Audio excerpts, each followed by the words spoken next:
بسم الله الرحمن الرحیم. بەڕێزان بینەرانی ئایز و خۆشەویست خۆشحاڵین. ئەم هەفتەیەش بە ئێوەی خۆشەویست گەیشتینەوە لە بەرنامەیەکی تری لێمان دەپرسن. ئازیزان، بەرنامەی لێمان دەپرسن بەرنامەیەکە هەموو شەوانی هەینی بە خزمەت ئێوەی خۆشەویست دەگا. بەرنامەکە بۆ ئێوەیە و بۆ خزمەتکردنی ئێوەی ئازیز و بەڕێزە. بەرنامەی لێمان دەپرسن خۆشحاڵە بەوەی بتوانێت لە ماوەی خزمەتکردنیدا ئێوەی خۆشەویست ئاشنا بکات بە یاساکانی شەریعەت بە پێی بەڵگەی قورئان و سونەت.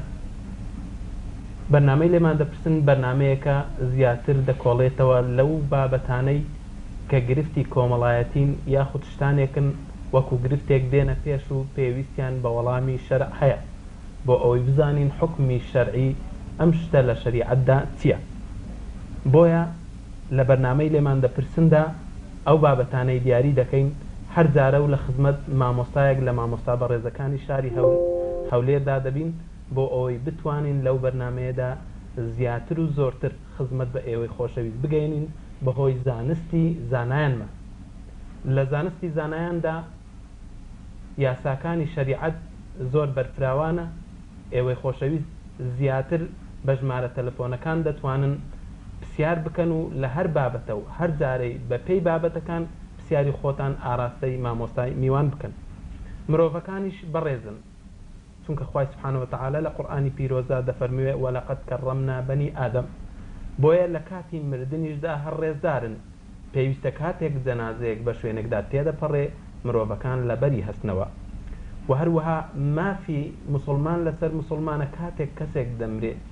بە شوێن جەنازەکەیدا بکەوێت، چونکە پێغەمبەر صلی الله عليه وسلم دەفەرمێ حق المسلم على المسلم خمس رد السلام وعيادة المريض واتباع الجنائز وإجابة الدعوة وتشميت العطس. ما في مسلمان لسر مسلمان پێنجتا. یەکیان لەوانە بریتە لە وەڵامدانەوەی سەلام، ئەگەر نەخۆش بوو سەردانی بکە، ئەگەر مرد شوێنی بکەوێ بۆ سەر گۆڕستان، ئەگەر داوەتی کرد وەڵامی داوەتەکەی بداتەوە و ئەگەر پشمینی هات وەڵامی پشمینەکەی بداتەوە و دوعای خێری بۆ بکە. جا بەڕێزان، لە بەرنامەکانی ئەو بەشەماندا کە باسی یاساکانی مردوومان کرد خۆشحاڵین درێژە پێدەری ئەو بابەتە باز بکەین یاساکانی مردوو. ئەم جارەشمان بەشێک لە نوێژی جەنازە کە مابوو تەواوی دەکەین و پاشان دەچینە سەر شاردنەوەی مردوو حکمی چیە لە شەریعەت و پێویستە چۆن بێ و ئەو قەبرەی بۆی هەڵدەکەندرێ مەرج و شەڵتەکانی چین و چەندە خۆلی پێویستە و مسلمان تا چەندە لەسەری پێویستە لەگەڵ جەنازە بڕواتە سەر گۆڕستان. خۆشحاڵین لە ئەڵقەی ئەم جارەماندا میوانداری مامۆستای زانا خۆشەویست مامۆستا مەلا محەممەد ئێنەیی بکەین پێشنوێژ و تارخۆینی مزگەوتی محەممەدیە لەگە ڕەچیسکان. ئێمەش لە سەرەتادا بە خێراتین جەناوی مامۆستا دەکەین و دەڵێن بەخێر بەی سەرچاوان خۆش بیا خۆ مامۆستا یاخدا بەخێر بەی سەرچاوان. مامۆستا پێمان خۆش بوو هەر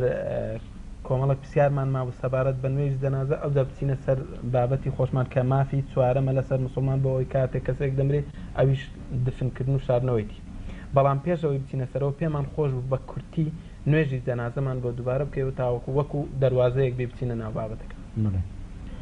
بسم الله الرحمن الرحيم الحمد لله رب العالمين والصلاة والسلام على حبيبنا ومولانا محمد وعلى آله وأصحابه والتابعين ومن تبعهم بإحسان إلى يوم الدين. يارا نوجي جنازة بوشوية دكرت وكو جنابت كبرسيارت كرد لسرتادا أو شخصية دواي أو كجنازة كان دريش كرد ونفع إمامك ياخو أو كسي كديوين نوجي للسربكات نيت ديني بوشوية دري نيت مويا نوجي جنازة دكم لسر أو مردوي بفرض الكفاية الله أكبر. وأجر بجماعات بيكات درينيت مويا نوجي جنازة دكم لسر أو مردوي بجماعات بفرض الكفاية الله أكبر. أو جا فاتحة دخويني دوای کە فاتحەی خوێن دەستەکان بەرز دەکاتەوە دیسان دەڵێ الله ئەکبەر. دوای ئەوە سەلاوات لە پێغەمبەر دەدا صلی الله تعالی عليه وسلم ئەوەی کە سەلاواتی ئیبراهیمی بزانێ دیارە بەو شێوەیە دەڕێت. ئەگەر نا هەر سەلاوات لە پێغەمبەر دەدا صلی الله عليه وسلم دیسان دەستی خۆی بەرز دەکاتەوە و دەست دادەنوێنی ئەو جار دوعا بۆ مردووی دەکا.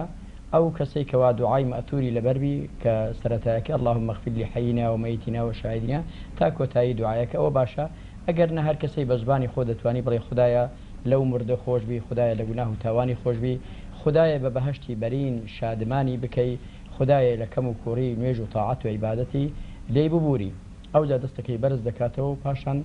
سەلام دەداتەوە. بە کورتی واتە نوێژی مردوو نە سەجدەی تێدایە، نە ڕکوعیشی تێدایە. دوای ئەوە سوار الله ئەکبەرە، لە دوای الله ئەکبەری یەکەم فاتحە دەخوێنی، لە دوای الله ئەکبەری دووەم سەلاوات، لە دوای الله ئەکبەری سێیەم دوعا بۆ مردوو، لە دوای الله ئەکبەری چوارەم سەلامدانەوەیە. بەڵێ مامۆستا بە نسبەت منداڵ چکامە لە ئەڵلقەی پێش و باسی زۆر لە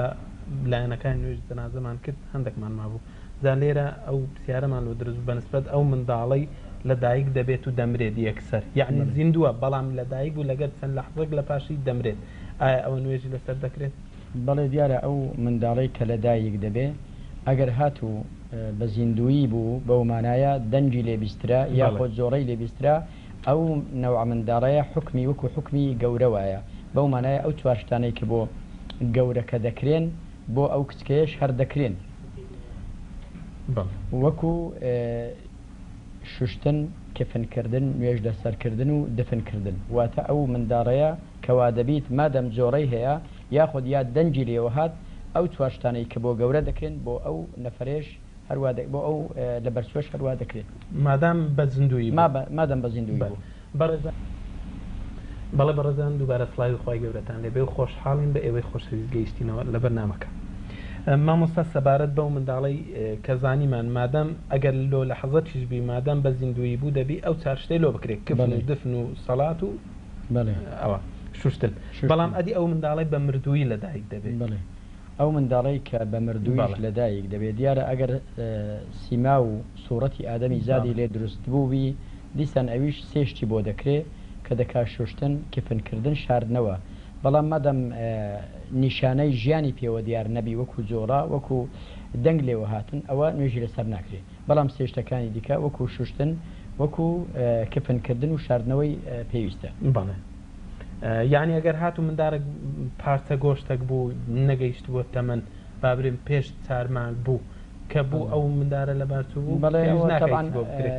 کە دەفەرمیست لە بەرچووکەوە بە عەرەبی پێی دەڵێن ئەسیقت، واتە کەوترا سیقت نوتفە و مڵغا دەردەسی لەوەدا. لەبەر ئەوەی ئەگەر هات و ئافرەتێک پارچەیەکی بوو بەو مانای لە پێشی 4 مانگ ئەوانە دیارە نەشوشتنیشی لەسرە، نە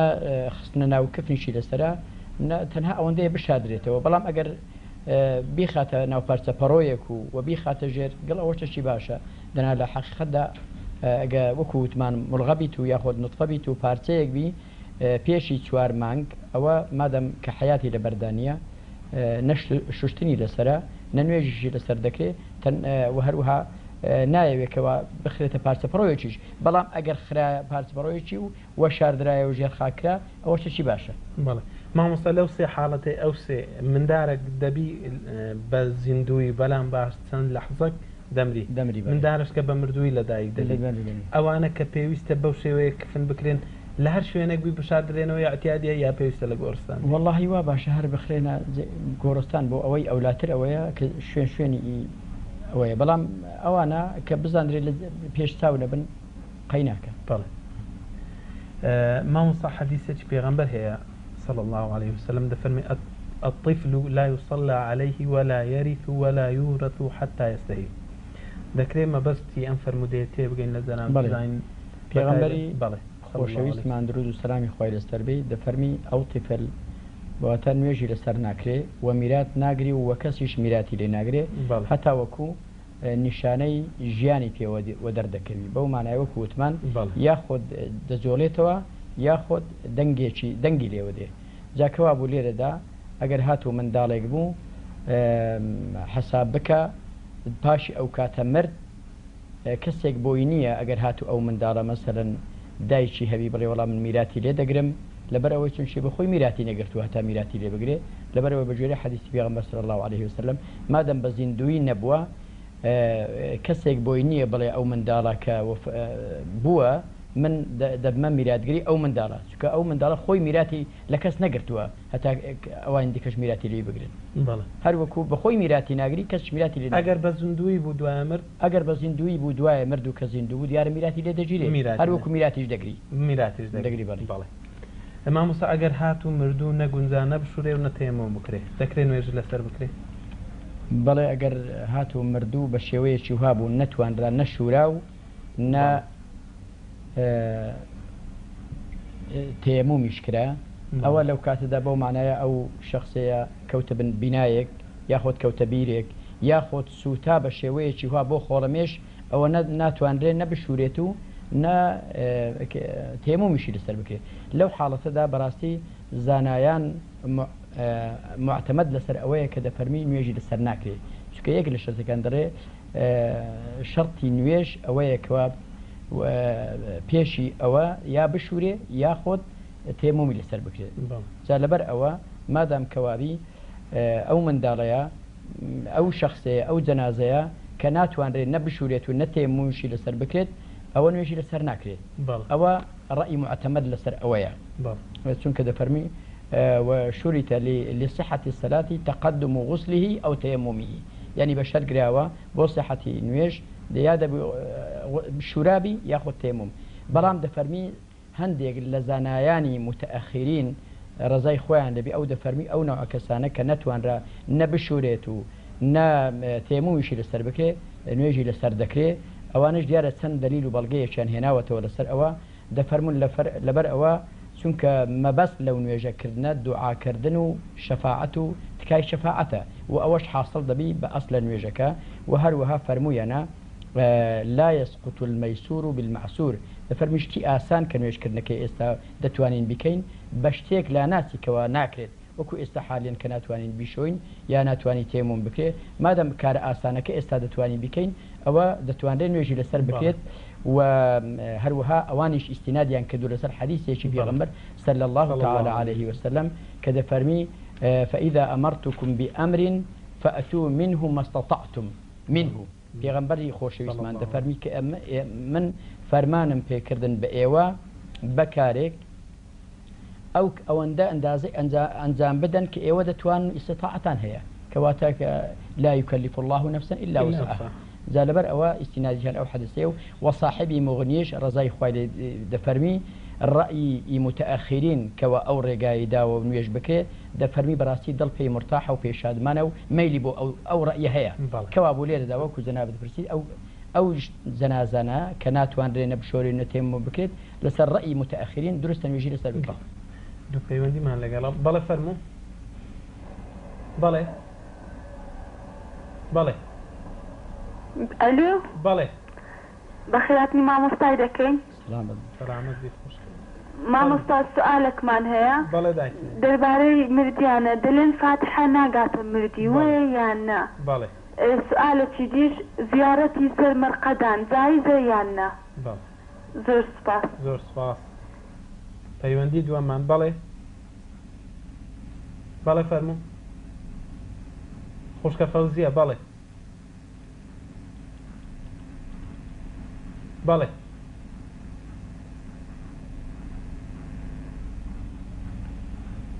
بەڵێ ببوون فەرموو سلامت بیا ربی فەرموو ئەگەر هاتو دەکرێت تۆزێک سەوتت برنترکێ ئەگەر هاتو دایکێک منداڵە چ بوو بەڵێ خۆشی مرد منداڵەکەشی مرد بەڵێ ئەو کاتە یەک نوێژیان لەسەر دەکرێت یان هەر بە جیاجیان بەڵێ زۆر سپاس مامۆستا خوشکە فەوزیە محەممەد دەڵێ ئەگەر هاتو دایکێک منداڵێکی بوو مرد منداڵەکەشی مرد یەک نوێژیان لەسەر دەکرێت یان هەریەکە نوێژ تەوان شتێکە وازح نەبوو کە منداڵەکە هەر لەگەڵەوی مردبیت و بۆ مانایە هەر یەک نوێژی لەسەر دەکرێت ئەگەر بوو بیت منداڵەکە جا ئەویش دیسان دەتوانی هەر یەک نوێژی چکە نوێژی جەنازە یەک کافیە لەو کۆمەڵە جەنازەیەشی دەتوانی هەر یەک نوێژی لەسەر بکرێت ئی دایکی نەبیش بۆ بزانام پرسیارەکەی ئەگەر لۆ کاتەشکە جواب دێنێت چکە دوو ئەڵقەمان لەبەردەست یەکیان سەبارەت بە سەردانی قەبرستانە زیارەتی قبور ئەوی تر سەبارەت بە تعزیە و ئادابی تعزیە کە فاتحەش من ضمنی ئەوەیە إن شاء الله لو كاتي ديكين إن شاء الله إن شاء الله لا استبين السر مردو أو تقريبا لدو القيت بيشوفو القش شوشتمان كيف مان كرت نويش مان لسر كرت استاك دين السر أو شون بين قورستان وبشارينا يعني دفن كحكم حقي سوارما طبعا حكم شرعي لبو تون لجر جنازة بو قورستان تيا وكل لو حديث بدر كت كفرمي حق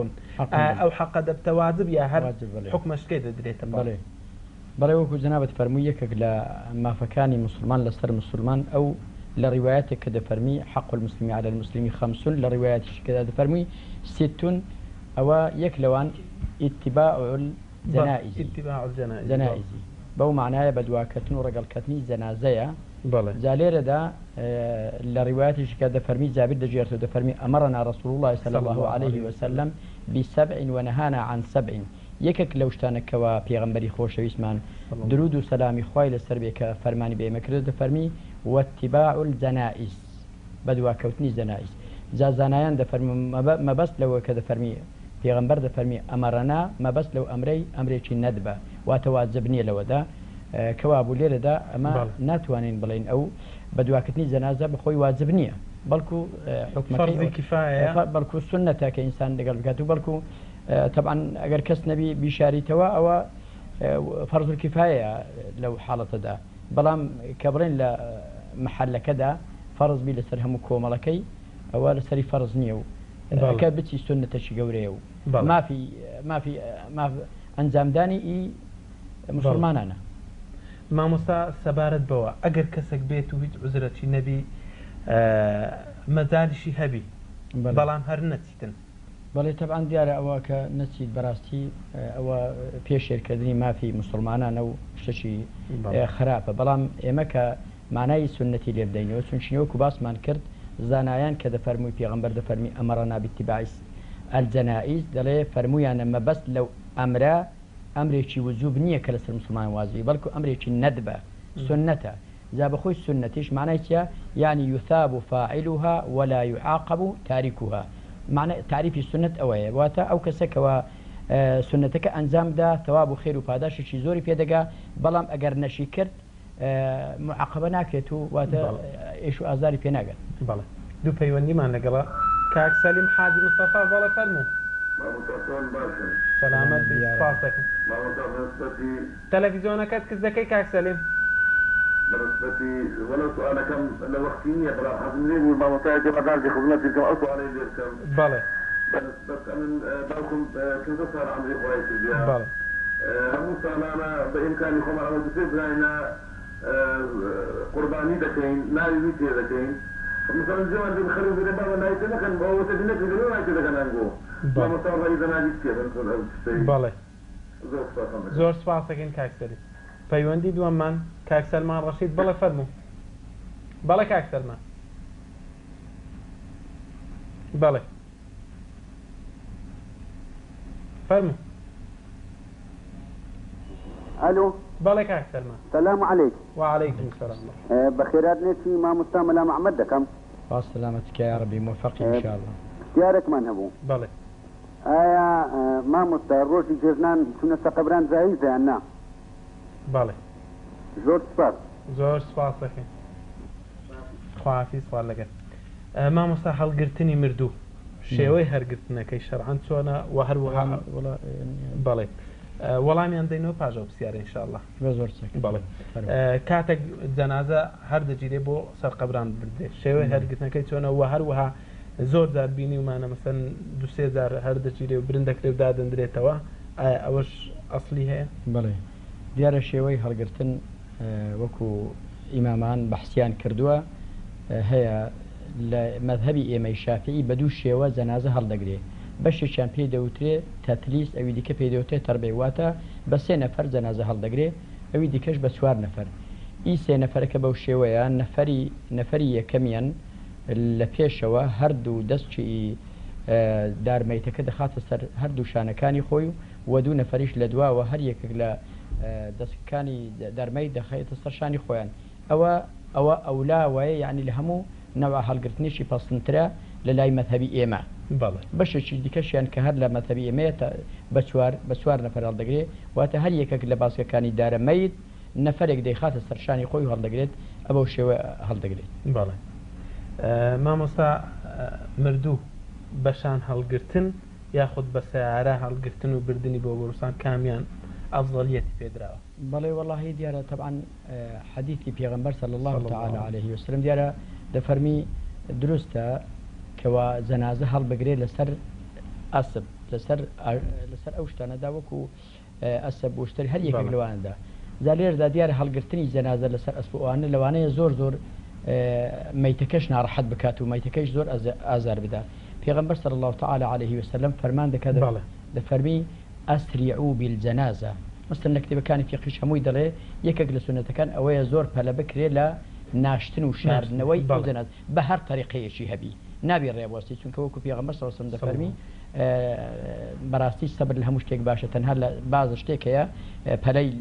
کردنی لێ باشە یەکەشیان لەوانە نوێژ کە بوو بە پەلە بکرێت یەکەشیان جەنازە یەکەچیشان هەر کاتێکەوە کچی عەزب لە ماڵ بوو بەهانەی نێخسترێت و زوو بگاتە ڕێگای خۆی و بۆ معنایە بگوێت بەڵێ زایەکێک لەوانە مەسەلەی جەنازە کە لە کتێبەکانی فیقی دەفەرمی وا باشە پەلەی بێ بکرێت و زوو بگاتە وێندرێ جا تەبعاً ئەگەر هاتو ئەو جەنازەیە خسترایە سەر مادەم کە بخرێتە سەر ئەسب هیچ کراهەتی نەبی لەسەر سیارە کە زۆر خۆشترە و ئەموارترە و بەسەری ئیش دەگاتە وێندرێ ظاهر وایە هیچ خەلالیش تێدا نییە و زیانی نییە کەوا بوو لێرەدا هەروەها مەسەڵەن ئێستا بەنسبەت شاری هەولێر قەبرستانەکان کە دوورن ئەگەر بێت و بەشان هەڵبگری احتیمالی هەیە بازە قەبرستانێک هەیە بە 2 ساعات نایگاتێ وەکو ئەوی معمەل قیر و گردەڕەش ئەوانە بەڵام ئەوەندە ئەگەر هاتو بە سیارەی بە ماوەیەکی زوو دەیگاتێ و بەکەوا بوو دەچینە ژێر فەرمودەی پێغەمبەری خۆشەویست صلی الله علیه وسلم کە فەرمانی بە ئێمە کردو دەفەرمی ئەسریعوا بالجەنازە دەفەرمووی پەلە بکەن بۆ ئەو کە زوو بیشارنەوە هیچ زەرەری نییە و لە هەمان کاتیشدا لەو عەسرەدا کە بە سیارە ببی هەم کە گەرمابی جەنازەکە زۆر شێوانی بەسەردانایە هەم نەفەرەکانیش ماندوو نابن. دوو پەیوەندیمان لەگەڕە کاک عەبدوڵڵا محەممەد بەڵێ فەرموو بەڵێ کا عەبدوڵڵا بەڵێ فەرموو کا عەبدوڵڵا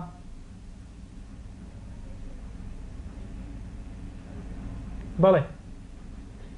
کاک سەید موحسین بەڵێ فەرموو بەڵێ بەڵێ فەرموو. السلام عليكم. وعليكم السلام ورحمة الله. صوتت تۆزێک برت کەی کاک سەید زۆر باشە. بەخێراتنی مامۆستا بەڵام محەممەد دەکەم. سلامت یا ربی موفقی ان شاء الله. ئێستا خۆتان دەزانن زۆربەی صوتت نییە کاک سەید. هەلو بەڵێ فەرموو. ئێستا زۆربەی قەبرستانەکان خۆتان دەزانن بە لێدە تەوزیع دەکات. بەڵێ. یعنی بەڕاستی ئێستا من زۆر جار لەگەر جەنازە کە چوویمە جەنازە هەیە خەڵک هەیە و عادەی نییە. کەنیت یعنی تووشی مشکلەتی زۆر گەورە بووینە لەبەر ئەوەی کە ئەو بەستە زمانە لە چێ بەشادرێتەوە ئێمە دەزانین وەکو کە ئیسلام دەبی جەنازە تەکریبی جەنازە ئەوەیە زوو بشادرێتەوە لە ناعیلاجی زۆر جاوەی لێ دەچی لە لێک لەو قەبرستانانە بەڕاستی دەیشارینەوە خەڵک دەرێن ئەوە گوناحە دەبێت مامەسەلە مەڕۆن کاتەوە ئەو لەو حالەتی عیلاج نییە گوناحمان دەگاتێ یان گوناحمان ناگات مەبەستەدا و قەبرستانێک کە بەرەوی ئێستا هەموو خەڵک هەیت هەر کەسە لە خۆی سێورمی کردیەوە دەرەوەی منە شوورەی لێداهات و بچین ناو شوورەیە بشاریەوە بەڵێ ناو شوورەکە جێگانمایە هەموو هەر کەسە بەخۆ شوورەی کردیا زۆر جار دەبینی یەکێک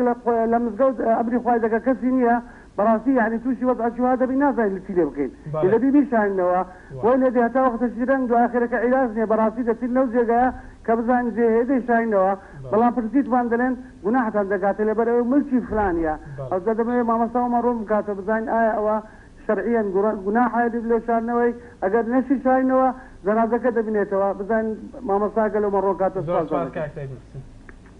كعب الله محمد بلا فرمو الو بالك يا عبد الله السلام عليكم وعليكم السلام ورحمه الله كيف شي بخير ما مستقبل دخين سلامتك يا رب موفق ان شاء الله لوك السلام ابو فرمو اگر بابن مرديك بمريتن خرابكي بعسكي زور كسي بابن كالي خرافي بعسكي قناع يعني بله دوامین بسیار آدابی سونە سەقەبران بەڵێ دەبینی ژن و پیا تێکەر دەبن جوانە زۆر جار دەبینی پیاویش تووش گوناح دەبینی ژنیش هەرمن بەڵێ ئایا ئادابەکەی چۆنە لە شەرعی پیرۆزی ئیسلام زۆر سپاس کە سپاس بۆ پەیوەندیت مامۆستا بە ئەو پەیوەندیانە جواب دەینەوە. کاک سەلیم حاجی مستەفا دەڵێ باوکم مردووە و ئەمن لە قوربانیکردن ناوی تێدەکە هەندێک دەڵن پێی ناگە ئایا بەڵێ بەنسبەت قوربانیکردن کە بۆ بابی بیکا دیارە قوربانیکردن لەسەر مەذهەبی ئێمە مادام وەسیەتی پێ نەکردی ئەوە دەڵێ دەفەرمی جائز نییە. بەڵام ئەو شخصەیە کە قوربانیەکەی بۆ خۆی دەکا و بابیشی بەشدار دەکا لە خێر و پاداشەکەی ئەوە جائزە و هیچ تێدا نییە و ئەوە وەفایە کە بەرامبەر بە بابی خۆی و ئینشاءالله خوا موفقی دەکات. بەڵێ مامۆستا پرسیاری کاک سەید موحسین دەڵێ زۆربەی قەبرستان ئیبەلەدیە دابەشی دەکات طبعاً بابرین قەبرستانی ئێستا شێخ ئەحمەدمان هەیە دوو قەبرستان یەکیان بە بەلاشە خەڵک بە کەیفی خۆی تا دەچی دەیشارتەوە شوێنشکە هەر یەکە شوورەی لە شوێنە کردی ئەوە عەلەساس بە پارە کڕیتی وەختی خۆی ئەوە شوێنی وێ زادرێت لەو شوێنانە ئەوانەی ئەوە شووریان کردێت شوێن نمایە مەجبورین لە ناو شوێنی ئەوە بشارنەوە جا ئایا ئەوە دروستە بەبێ پرسیوی بەڵێ تەبان دیارە لە ڕووی شریعەتەوە قەبرستان دوو بەشی هەیە بەشێکیان هەیە کە پێی دەوترێ قەبرستانی گشتی هەموو مسلمانان تێیدا هاوبەشن و کە وەقفی عامەیە و لێ دەشارنەوە ئەوە فەرق ناکات لە بینی هیچ کەسێک. قەبرستانی دووەم پێی دەوترێ قەبرستانی تایبەتی خصوصی ئەو کەسێک کە بەخۆی کڕیوە بە پارەی خۆی ئەو مڵکەی کڕیوە بەڕاستی بۆ غەیری ئەو نەفەرە ئەو بنەماڵە دروست نییە کە مردەکەی بەبێ ئیزنیوان لێ بشاریتەوە و دروست نییە شەرع ڕێپێنادا مادام مڵکەکە ئیوی نییە و مڵکی تایبەتی خۆی هەیە دروست نییە بشاریتەوە. بەڵام وەکو ئەو شخصەیە ئەو برادرێ دەفەرمی کە هیچ عیلاج و چارەیەکنی و چارەیەکنی ئەوانە پێویستە لەسەریان کە مڕازعاتی حکوومەت بکەن بەلەدیە بکەن کە یاخۆد بداتە هەر یەکە لە بنەماڵەکان یاخۆد لای کەمی قەبرستان چەند قەبرستانێکی گشتی دابنێ بۆ ئەوەی کە مسلمانانی هەژار و نەدار و ئەوانەی کە دەستکردن بتوانن مردەکانی خۆیان لێ بشێرنەوە. مامۆستا کە عەبدوڵڵا محەممەد دوو پرسیاری کرد. پرسیارێکم دەڵێ کەسێک کە مرد ئایا خراپەکانی باس کرد شەرعەن دروستە؟ پێغەمبەر صلی الله تعالی عليه وسلم دەفەرمی اذكروا موتاكم بالخير دەفەرمی کە ئێوە باسی مردەکانتان کرد وا باشە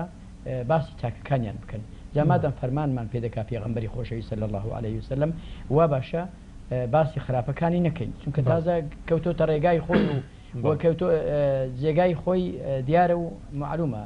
لەبەر ئەوە بەڕاستی وەکو پێغەمبەر صلی الله عليه وسلم پێمان دەفەرمی وا باشە لە غەیری چاکە بە خراپە باسی مردوەکانی خۆمان نەکەین. مامۆستا پرسیاری دومی کە عەبدوڵڵا دەرێ لە چوونە سەر قەبران کاتێک جەنازە دەبرێت سەر قەبران ژن و پیان زۆر جار تێکە دەبن ئایا ئەمە دروستە و پاشان ئەگەر بکرێ ئادابەکانی چوونە قەبرستانمان بڵاس؟ بەڵێ وەڵڵاهی دیارە ئیختیلات و تێکەڵاوی ژن و پیا و لە هیچ شێوەیە کار دروست نییە و بە تایبەتی بۆ سەر گۆڕستان و ئەوانەدا ئادابەکەی هەر ئەوەیە کە واقعان بڵێن پیاوەکان لە کاتی ناشتندا بە تەنها بستن و ژنیان ڕەگەڵ نەکەون چونچین زۆر جار هەیە کە تەماشا دەکەی ژن و پیاوکە دەچن بەڕاستی چەند ڕووداوی بێشەرعی دێتە پێشێ یەکەچیان لەوانە وەکووتمان تێکەڵی بینی ژن و پیاو کەەوە خۆی لە خۆیدا بەڕاستی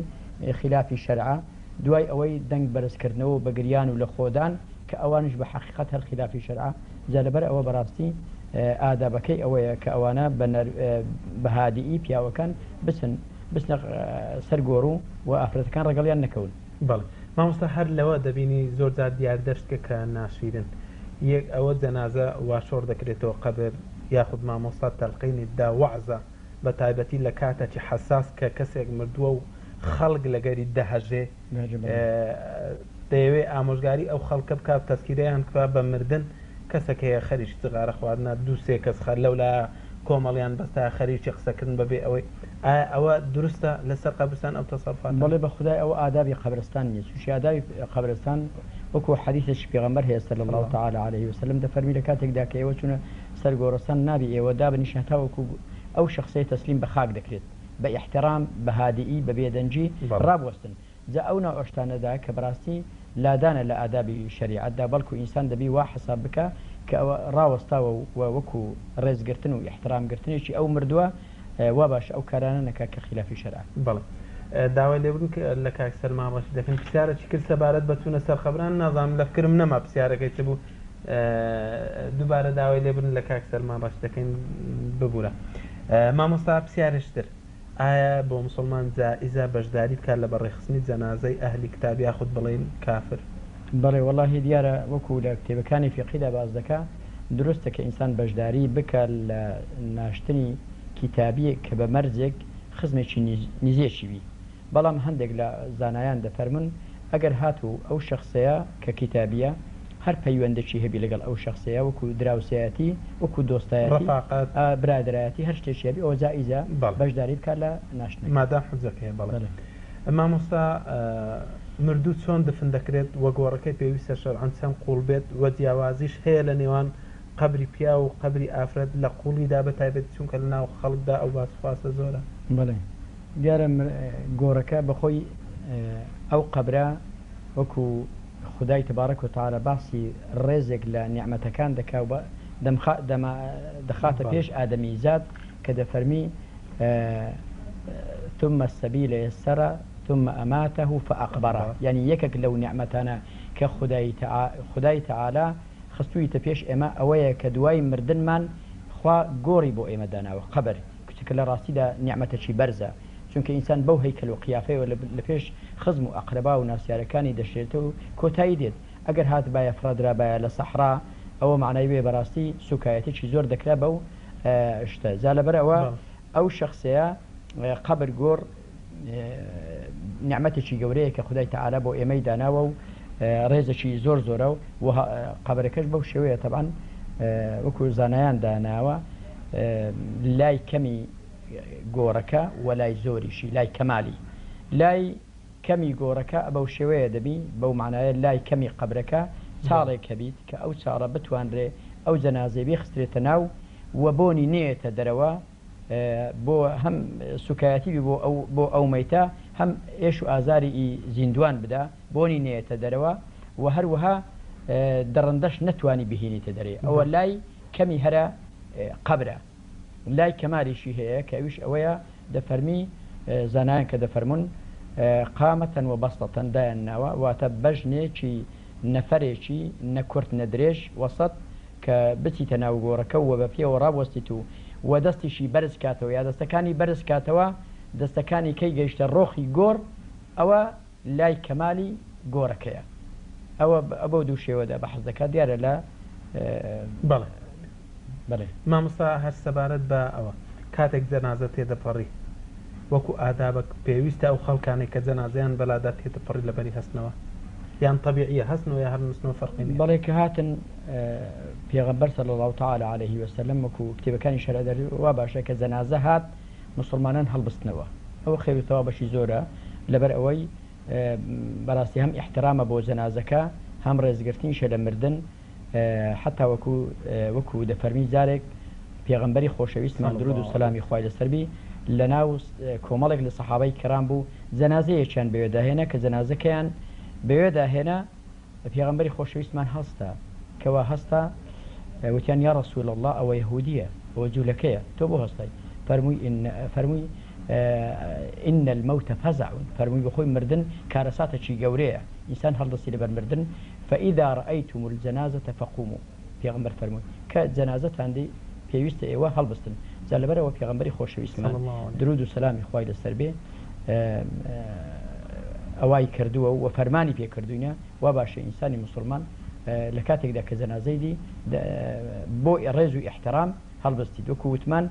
کە حەدیثی پێغەمبەر صلی الله تعالی عليه وسلم بە شخصی خۆی لەبەر شخصێکی یەهودی هەستاوە ئەوە گەورەترین دلیل و بەڵگەیە لەسەر ئەوەی کە ئێمە ناتوانین هەڵنەستی ئیلا دوی واجبە لەسەرمە هەر هەڵبستی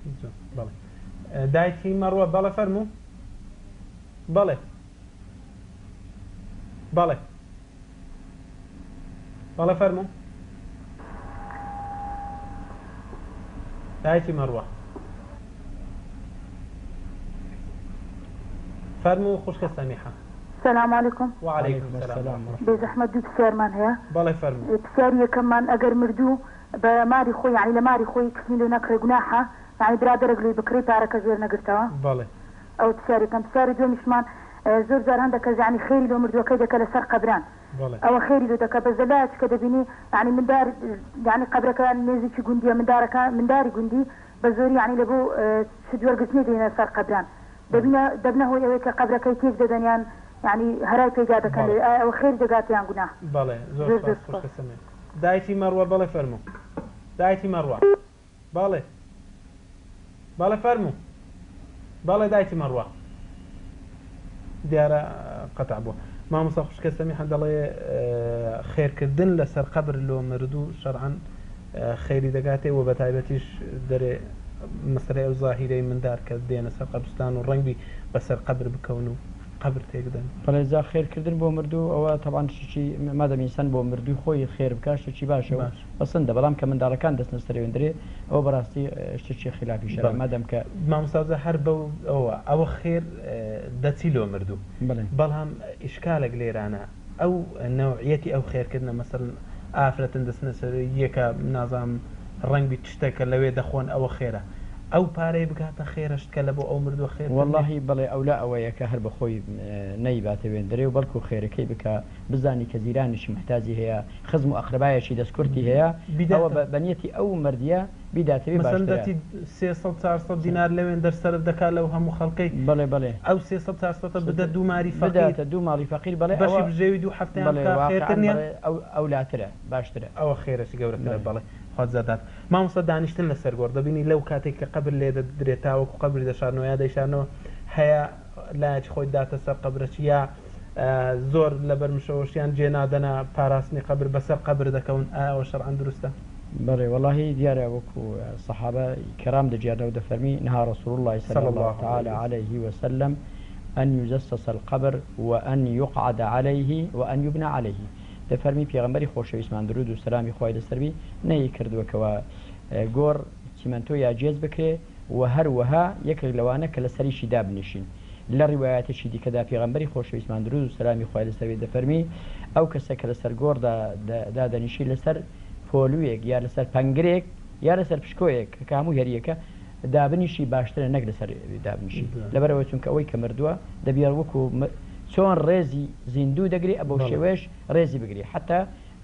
زانایان دەفەرمووت بە چه ئەندازەیەک لە کاتی زیندوی لێی وەرزێک دەکەویتی دەبی هەر بەو ئەندازەیە تۆ لە مردووکە زیندوو بی. مامۆستا جەنابەت باسی چیمەنتۆت کرد قەبر کاتێک ئەو لا ئەولای چیمەنتۆ دەکرێت سەرەکەی دروستە چیمەنتۆ بکرێت؟ بەڵێ واللهی دیارە ئەگەر ئەو چیمەنتۆیە ئەو جێسە ئەگەر بۆ محافظەی قەبرەکەبی ئەولا ئەوە عەلاکولین هەر باشە، بەڵام ئەگەر هەر هەمووی بی یەکێکە لەوانە کە مەکروهە و كاك سعيد شيخاني بلا فرمو. الو مرحبا. مرحبا برا عزم. زحمة نبي بخيرات إمام الزا محمدي ذكي. موفقت يا رب. زور سباس جنا بشتغل لكن تعرف معنا لسه جورتان. والله. يبدأ خبر. بلا فرمو. بلا فرمو. لسه جورتان خانودة كان هو درست يعني. خانودة كان. بلا يعني صبيدة كانوا. جوانا. بلا زور سباس. زور سباس. كاك زياد عبد الله بلا فرمو بلا كاك زياد كاك زياد كاك زياد بلا برا دار قطع بو كاك زياد بلا فرمو. السلام عليكم. وعليكم السلام ورحمة الله. بخير أتني ما مصادقين. موفقك يا رب. ما مصادقين بزحمة سيارك درباري قورستان. بلا فرمو. گۆڕی ژن و پیا و فەرقیان هەیە لە نێوان با بڵێن حەجم و زیاتر قۆڕی ئەو بەسانە؟ بەڵێ هەرە پرسیارەتە بوو کاک زیاد. زۆر سپاس دەکەم. زۆر سپاس بۆ پەیوەندیت. بەڵێ مامۆستا پرسیاری یەکەم کاک سەعید شێخانی دەڵێن لەسەر گۆڕەکان خانوو دەکەن. بەڵێ من ضمنی خانوو قافەزەیش دەکەن. ئەوە تا چەندە دروست؟ بەڵێ وەکو وتمان پێغەمبەر صلی الله تعالی وسلم کە دەفەرمی نهى رسول الله صلى الله عليه وسلم یەکێکیان لەوانە ئەن یوبنا عەلەیه بینا لەسەر گۆڕکردن ئەوە پێغەمبەری خۆشەویستمان نەهی لێ کردووە. جا لێرەدا ئەگەر هاتوو ئەو خاکەی کەوا بینای لەسەر دەکا یا قەفەسی لەسەردا دەنێ دوو بەشیە ئەگەر مەڵکی خۆی بی ئەگەر مەڵکی خۆشی هەبی زانایان دەفەرمو هەر مەکروهە، بەڵام ئەگەر مەڵکی خۆی نەبیت و وەقفی عامە بی ئەو گۆڕستانە ئی هەموو خەڵک بی ئەو هەر حرامە بەڕاستی. جا لەبەر ئەوەی چونچین ئەگەر وا دابنێ گۆڕستانێکی عمومی بی گشتی بیت و هەر کەسێک کە نەفەرێکی لێ مردوو بچی خانوێکی لەسەر دروست بکە بەڕاستی ئەوە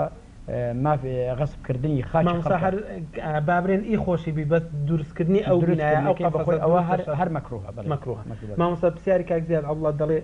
گۆڕی ژن و پیا فەرقی هیچی هەیە؟ واللهی گۆڕی ژن و پیا وەکو باسمان کرد لە حەدی لای کەمی داناوە بۆی فەرقی نییە بەڕاستی ئێمە هەر چەندی کە گەڕاویت فەرقیشمان چونچینێ عەرز دەکەم حەز دەکەم ئەوەتان پێ ڕابگەێنم هەندێک دەڵێن گۆڕی ئافرەت زیاتر قوڵ دەکرێت لەبەر ئەوەی چونچینێ ئەگەر عذاب بدرێ بۆ ئەوە دەنگەکەی نێتە دەرەوە دیارە ئەوە بەڕاستی لەسەر هیچ بنەما و ئەساسێکی علمی و حەدیسی و قورئانی نییە ئەوە ئەسل و ئەساسی نییە چکە دوای ئەوەی کە وفاتی کرد خۆمانەوە نییە کە ئازار بدرێت و عذاب بدرێت ئێمە گوێمان لێبی ئەوە ئەسل و ئەساسی نییەوە کاک حاجی محەممەد بەڵێ فەرموو السلام عليكم. وعليكم السلام ورحمة الله. ثلاثين ما مستعدكم. ما مستعد. بله. تلفزيونك كذا كاك حاجي. به. بله. فرمو. بله. بس قبرستان. بله. أو خركبة أو قبران هذا فاضل جناح يانا. بله. بس قبران هذا زدتين قرباني بقبران. بله. راشد يم جك حاجة إليك بس زيدك ونسوم بس زنديتي بس زيدك وممريتي شوية. بله. زور سباس. أول سؤال إيش ما يو؟ بله. جاروا إلى قبرستان مثلا ملاي مغيبية باهية. بله. نزل سرنا قبرين على قبر بسيادة أزل الكلا ورسالة. بله. زور سباس. سباس يوردك. سباس. مامسا بسیاری کاک حاجی محەممەد بکرێ بە سەریعی جواب بدێنەوە لەبەرەوەی کاتمانێ دەڵق پازدان بە قەبرستان دروستە بەسەر قەبرستاندا بەسەر قەبراندا دیارە بەڕاستی وەکو تازەیە کە وڵامماندایەوە پێغەمبەر صلی الله تعالی علیه وسلم دەفەرمی کەسێک کەوا لەسەر گۆڕەکان دابنیشی لەسەر پەنگەر دابنیشی باشترە کە نەما ئێش بەڕاستی ئەوە بێ ئیحترامیە بۆ گۆڕەکە جا بازدان بەسەر گۆڕدا بەسەر ئەم گۆڕدا بەسەر ئەو گۆڕدا ئەگەر بەڕاستی بە شێوەیەکی زۆر ناچاری و نائیلاجی نەبی کە هیچ ڕێگا نەبی ئەوە گوناهە بەڕاستی مامۆستا پرسیاری دومی دەرێ بانگی مەغریب دەدا زۆردار ناو قەبرستان دروستە ناو قەبرستان نوێژە بکەین دیارە نوێژکردن لەسەر گۆڕستاندا مەکروهە ئینسان لەو وەختەدا کە دەزانی نوێژی مەغریبە یا هەر نوێژێکی دیکە هەیە وا باشە کەمێک بچیتە دەرەوە بۆ ئەوە کە هیچ قبرێک نێتە پێشی بەڵام ئەگەر نوێژەکەشی کرد طبعاً ئەوە جائیزە. بەڵێ مامۆستا ئەگەر لە کاتی قبر هەڵکەندندا کاتێک قبرێک کە تەواو بوو قبرێکی تر یاخود پارچەی مردوویەکی تر بە دەرکەوت چ بکرێت باشە؟ دیارە ئەگەر هاتو ئەو شخصەیە کە هەتا دەتوانرەیە کە گۆڕی هەڵکەنان لە جێگایەکی وا هەڵبکەنی کە بزانی گۆڕ نەبووە بەڵام ئەگەر هاتو دەستی پێکرد لە سەرەتادا هەستی پێکردبەوە کە ئەوە گۆڕە ئەوە پڕی دەکاتەوە و وازی لێدەین دەستی لە جێگایشی دیکەدە بەڵام ئەگەر هاتو هەتاوەکو گەیشتە کۆتاییەکە نەیزانی کە گۆڕە لە کۆتاییەکەی تەماشای کرد ئەوە گۆڕە لە واقعاندا ئەگەر هاتو ئەو هەندێک ئێسکی لێدابوون ئێسکەکان ڕزی بوون ئەوە دەتوانی ئەو ئێسکانە بخاتە لایەکی و جەنازەکەی بێخێتە ناوی. بەڵێ مامۆستا قبر و قەبرستان بە تایبەتی تا چەند نابێت دەستکاری بکەین یاخود بڵێن زۆر جار گوێمان لێ دەبێت دەڵێن هەر قەبرێک هەتا 70 ساڵ تێپەڕ دەبی بەسەریدا دەکرێت بیکەینە شوێنێکی تر تەختی پاشن بەڵێ وەڵی ئەو ئەندازەیە نازاندرێت کە بڕین ئایا کە هەندێک دەڕێن دوای 70 ساڵ و هەندێک دەڕێن دوای 30 ساڵ کە دروستە گۆڕستان بکرێتە زەراعات یاخود بکرێتە بینە بەڵکو زانایان دەفەرمون ئەوە خاک تا خاک فەرقیە بازە خاکەکەیە زوو ینی ئەهلی خیبرە دەزانین لەو شتەدا زوو جەنازە و شتی وهای لێ دەرزیت و دەبیتە خاک و خۆڵ ئەوە ئەو کاتە دروستەکەەوە بینای لەسەر بکرێت یاخۆت بکرێتە زەراعات کە بزاندرێ 100 ئەو گۆڕە ئەو قەبرانە ئەو مەیتانە هەمویان ڕزی و بوونە خاک بوونەوە خاک ئەوە هیچ نەما دەکرێت بە تەفتیشی چەند قەبرێک بەسەر قەبرێک دەتوانێت ئەهلی خیبرە مامۆستا لەبەرەوەی کاتمان کە دوو پرسیارمان هەیە بە سەریعی بکرێ وەڵام بڕینی دا لەسەر گۆڕستان دروستە و ئاداریش لەسەر قەبر خێر بە قەبرەکە دەگەین بەڵێ دیارە وەکو پێغەمبەر صلی الله تعالی علیه وسلم کە لە کاتێکدا دوو لکەداری تەڕی دانا لە سەریەک لە گۆڕستان و پێغەمبەر فەرمووی هەتا وەکو ئەو دوو لکەدارانە بە تەڕی بمێنن ئەوە عەذاب لەسەر ئەو دوانە کەم دەبی کەوا بوو لێرەدا بەڕاستی داری شین لەسەر گۆڕستان شتێکی پیرۆزە و شتێکی باشە و بڕینشی دروست نییە مامۆستا مردوو لە شوێنێک کە دەشاردرێتەوە دەڵن نێتی ئەمانەتیان لێ هینایە هەر کاتێک بۆیان لوە ئەوە جەنازەکە دەگەوازنەوە شەرعەنەمە دروستە ئەگەر هاتوو بزان ئەو جێگایەکی شێدارە یاد لە دەریا و لە بەحر و شتیوانی جێکە و خەتەری هەیە ئەوە دەتواندرێت بیگوازنەوە ئەگەر نا بەبێ عوزر بەڕاستی بە هیچ شێوەیەک نەقلکردن یاخۆ دەرینانی مەیتەوە بەڕاستی دروست نییە بەڵە لە کۆتاییدا زۆر سوپاسی جەناب دەکەین خی گەورە پاداشتاتەوە زۆر سپاس ئێمەش سوپاسی بەڕێستان دەکەین بۆ ئەو ئەرکە پیرۆزێکی خزۆتان سەرشانی خۆتان خۆمەفاقتان سەلامەتی بەڕێزان بینەرانی ئەزیز و خۆشەویست بەو ئەندازەیە هاتینە کۆتایی ئەڵقەی ئەمجارەی بەرنامەکەمان تا هەفتەی ئایندە بە ئێوەی خۆشەویستەکەین وڵە ئەڵقەیەکی تری بەرنامەکەتان بەخوای گەورەتان دەسپێرن و خواتان لەگەڵ وەسەلام عەلەیکم وەڕەحمەتوڵڵاهی وەبەرەکاتوه